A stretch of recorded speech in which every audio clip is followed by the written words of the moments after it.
Selamat pagi teman-teman. Kali ini BR Academy akan membagikan satu ilmu yang berkaitan dengan tahapan penjualan yang kita sebut sebagai sales cycle. Sebenarnya kalau kita berbicara soal sales cycle ini bukan monopoli tenaga penjualan asuransi jiwa saja, tetapi secara umum para pelaku profesi penjualan, para sales, itu menjalankan apa yang disebut sebagai sales cycle. Tidak ada di dalam penjualan yang terjadi secara tiba-tiba, secara mendadak, tanpa melalui proses sales cycle ini. Sehingga sebenarnya sebagai tenaga penjualan, kita harus menguasai apa yang disebut tahapan-tahapan di dalam sales cycle. Tahapan pertama di dalam proses sales cycle ini adalah prospecting. Apa sih yang disebut sebagai prospecting? Prospecting adalah tahapan ketika kita melakukan proses pengumpulan daftar nama. Daftar nama siapa? Daftar nama calon pembeli atau orang-orang yang memiliki prospek untuk membeli atau memiliki produk kita. Tentu saja karena ini daftar nama, tidak harus dan tidak boleh dipilah apakah orang ini akan membeli atau tidak. Kita tidak boleh berasumsi bahwa orang yang masuk dalam daftar nama di dalam prospecting ini akan membeli produk kita atau tidak. Tugas kita hanya mengumpulkan daftar nama. Kemudian ada beberapa cara yang biasa dipakai untuk mengumpulkan daftar nama ini. Cara yang pertama yang paling umum adalah dengan cara kita membuka kontak di dalam telepon seluler kita atau di dalam ponsel kita. Di situ ada mungkin ratusan, mungkin 150, mungkin 200 nama orang yang mungkin bisa kita masukkan sebagai calon prospek kita. Nah, kita tuliskan nama orang-orang tersebut di dalam apa yang disebut biasanya dengan P100 atau P50, Project 100 atau Project 50. Jadi proses menuliskan P100 dan P50 adalah tahap paling awal sebelum kita melakukan penjualan. Kita sudah tahu kepada siapa produk itu akan dijual. Sekali lagi, tidak boleh dipilah orang ini akan membeli atau tidak. Kita tidak boleh berasumsi. Itu cara yang paling umum dilakukan.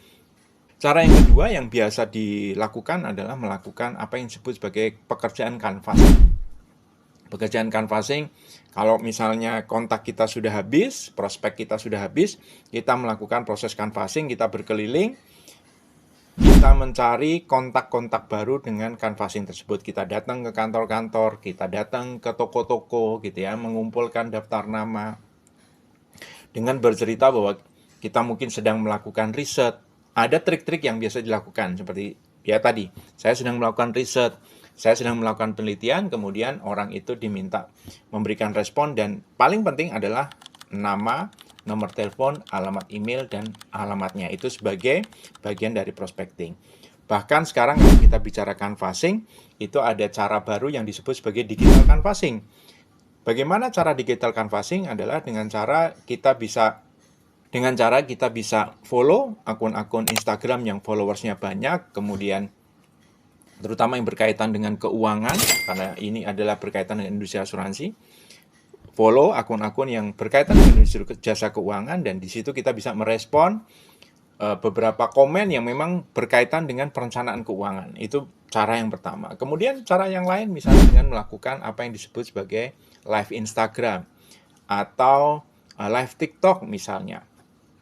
Kemudian membuat webinar, kemudian cara-cara digital lain yang memungkinkan orang itu mau merespon atau mau memberikan daftar nama. Bahkan ada beberapa YouTuber yang bisa melakukan digital canvassing melalui channel YouTube mereka. Tentu saja itu harus membuat konten yang menarik sehingga orang mau memberikan respon. Itu cara-cara dan apa yang disebut sebagai prospecting. Sehingga prospecting menjadi modal yang sangat penting untuk kita bisa melanjutkan ke proses yang berikutnya, proses yang kedua. Proses yang kedua kita sebut sebagai proses kontak atau menghubungi leads kita. Tadi kita sudah punya 100 nama, 150 nama, maka kita manajemen dalam 1 minggu misalnya, kita harus melakukan komunikasi, melakukan kontak dengan 35 nama yang sudah kita list tadi, dari 150.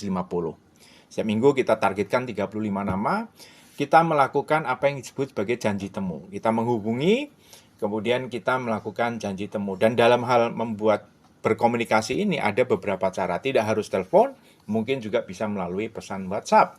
Bahkan ada beberapa teman-teman kita di sales yang melakukan DM di Instagram. Jadi setelah prospecting kita melakukan komunikasi, get in touch dengan leads kita, gitu ya. Karena prospek tanpa dikontak ya tentu saja tidak akan jadi sales. Itu kedua, langkah yang kedua. Lalu kita akan masuk langkah yang ketiga. Apa yang terjadi setelah kita mendapatkan komunikasi, kemudian kita bisa mendapatkan janji ketemu, atau kita bisa berkomunikasi langsung mungkin via Zoom mungkin, atau mungkin via Microsoft, atau mungkin melalui Microsoft Teams, maka kita masuk ke tahapan ketiga. Jadi apa yang harus kita lakukan ketika kita sudah ketemu dengan leads kita, dengan prospek kita, yang tadi kita hubungi. Kita masuk ke tahap ketiga yang disebut sebagai tahap fact finding. Pada tahap fact finding, kita bertemu dengan nasabah baik langsung maupun tidak langsung. Tidak langsung maksudnya secara online. Di dalam proses fact finding tentu saja namanya juga fact finding. Jadi kita mencari fakta-fakta tentang nasabah kita ini supaya apa? Supaya nanti kita bisa masuk ke tahapan berikutnya. Jadi dengan kita semakin banyak tahu nasabah kita, maka kita akan lebih tahu kebutuhan dia. Apa yang menjadi hal-hal yang patut kita bantu berikan solusinya. Nah, di dalam fact finding biasanya kalau di dalam industri asuransi yang kita biasanya melakukan proses tanya jawab, tetapi kita buat sedemikian rupa, nanti kita akan buat videonya secara khusus mengenai fact finding ini, tidak membuat proses tanya jawab itu sebagaimana proses interogasi atau wawancara. Jadi misalnya contoh, kita datang ke rumahnya, kemudian kita lihat fotonya, fotonya ada dia sedang main golf, atau kita lihat dia ada foto atau ada piala golf, kejuaraan golf. Maka kita bisa tanya, oh Bapak suka golf atau Ibu suka golf. Biasanya golf di mana, main golf di mana. Dari kebiasaan dia main golf, kita sudah tahu bahwa biaya membership golf berapa, artinya dia punya kemampuan untuk membayar biaya membership. Ya, sehingga pasti bisa dipastikan tingkat ekonomi dia seperti apa. Atau mungkin kita lihat foto keluarga.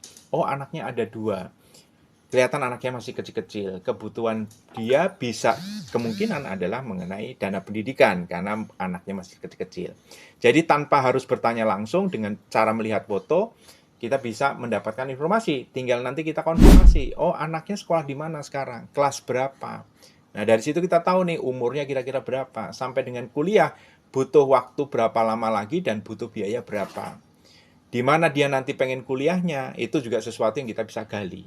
Nah, itu proses fact finding. Nah, setelah proses fact finding itu selesai, kita mendapatkan banyak informasi tentang nasabah tersebut, kita mendapatkan gambaran kebutuhan dia, tentang rencana keuangan dia di masa depan, maka kita masuk ke proses yang keempat. Ya, proses keempat yang disebut sebagai design solution. Jadi kita mendesain solusi buat dia. Jadi kita menghitung, contoh misalnya, anaknya masih kecil, umur 3 tahun, dia pengen anaknya nanti kuliah di sebuah perguruan tinggi negeri di Indonesia. Kita tahu sekarang rata-rata biaya perguruan tinggi negeri sekitar 400 juta dari sejak dia masuk sampai dengan lulus. Artinya kalau sekarang umurnya 3 tahun, 15 tahun lagi, itu pasti biaya pendidikannya akan naik. Nah, kita bantu hitung. Jadi, si nasabah membutuhkan biaya pendidikan sebesar sekian. Nah, dari situ kita melakukan presentasi, dan kita membuat satu tadi yang disebut sebagai solusi, desain solusi. Pada saat presentasi kita sampaikan bahwa misalnya nih, Bapak atau Ibu memiliki tujuan keuangan mengumpulkan dana pendidikan. Nah, kita tahu bahwa untuk mengumpulkan dana pendidikan memerlukan waktu. Anaknya sekarang umur 3 tahun dan pendidikan dia untuk kuliah adalah dibutuhkan 15 tahun lagi. Misalnya, di 15 tahun lagi dia membutuhkan biaya 3 miliar, misalnya. Artinya, mau Bapak atau si Ibu itu panjang umur maupun pendek umur, maka dibutuhkan satu perencanaan keuangan yang baik. Kita menyarankan kalau untuk skenario panjang umur bisa menggunakan tabungan dan investasi. Kita bisa hitung berapa kebutuhan yang harus ditabung atau diinvestasikan setiap bulan sampai mencapai 3 miliar. Tetapi kita harus sampaikan juga kalau terjadi skenario pendek umur. Di mana kalau skenario pendek umur, nasabah mungkin umurnya tidak sampai 15 tahun lagi, tetapi dana pendidikan harus tetap tersedia. Maka kita juga hitungkan namanya proteksi dana pendidikannya melalui namanya santunan uang pertanggungan sebesar 3 miliar. Nah, dari 3 miliar kebutuhan dia atas uang pertanggungan untuk proteksi dana pendidikan, berapa sebenarnya premi atau kontribusi yang harus dibayarkan. Nah, itu yang disebut sebagai design solution dan presentasi. Kita harus mempresentasikan. Dan kita, karena kita punya produknya, kita juga memilihkan produknya. Kita punya produk dengan premi sekian, dengan manfaat seperti ini, akan mendapatkan benefit pada saat misalnya terjadi nasabah pendek umur, itu akan keluar uang 3 miliar untuk kebutuhan dana pendidikan. Nah, itu presentation dan design solution. Tentu proses nomor 4 ini tidak langsung selesai. Mungkin nasabah akan bertanya, mungkin nasabah akan keberatan. Maka kita akan masuk ke tahap nomor 5 yang kita sebut sebagai tahap menangani keberatan atau handling objection. Jadi apapun pertanyaan nasabah, apapun keberatan nasabah, kita harus jawab. Kita harus perjelas gitu penjelasan kita supaya nasabah mulai tercerahkan dan keberatannya tertangani dengan baik, ya. Nah, itu adalah tahapan nomor 5. Lalu setelah tahapan nomor 5 selesai, tentu harusnya nasabah tercerahkan, nasabah lebih mengerti desain solution yang kita buatkan, maka saatnya kita melakukan proses trial closing dan closing. Trial closing yang biasanya dilakukan oleh para agen asuransi adalah dengan meminta KTP si nasabah. Kita akan bantu hitungkan dengan ilustrasi, dimasukkan ke dalam sistem iPOS, berapa sih sebenarnya kebutuhan asuransi dia. Nah, di situ kita hitung, lalu kita tanya apakah Bapak mau membayar tahunan, 6 bulanan, atau 3 bulanan. Itu sudah masuk tahapan trial closing. Nah, ketika nasabah sudah firm, dan dia sudah tahu kebutuhannya, dia sudah tahu manfaatnya, maka dia akan menyatakan saya akan bayar misalnya tahunan. Itu masuk ke tahapan closing. Dan proses closing berjalan sehingga sampai nanti proses closing itu adalah sampai proses terbitnya polis. Nah, itu nomor 6.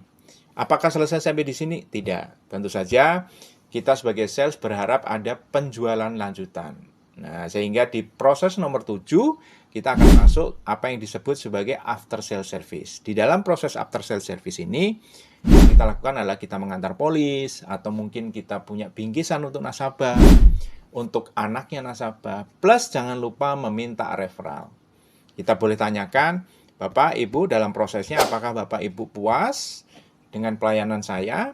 Kalau Bapak Ibu puas, kira-kira siapa lagi orang yang saya bisa berikan pelayanan seperti saya bisa melayani Bapak dan Ibu. Itu yang disebut sebagai proses after sale service dan generate referral.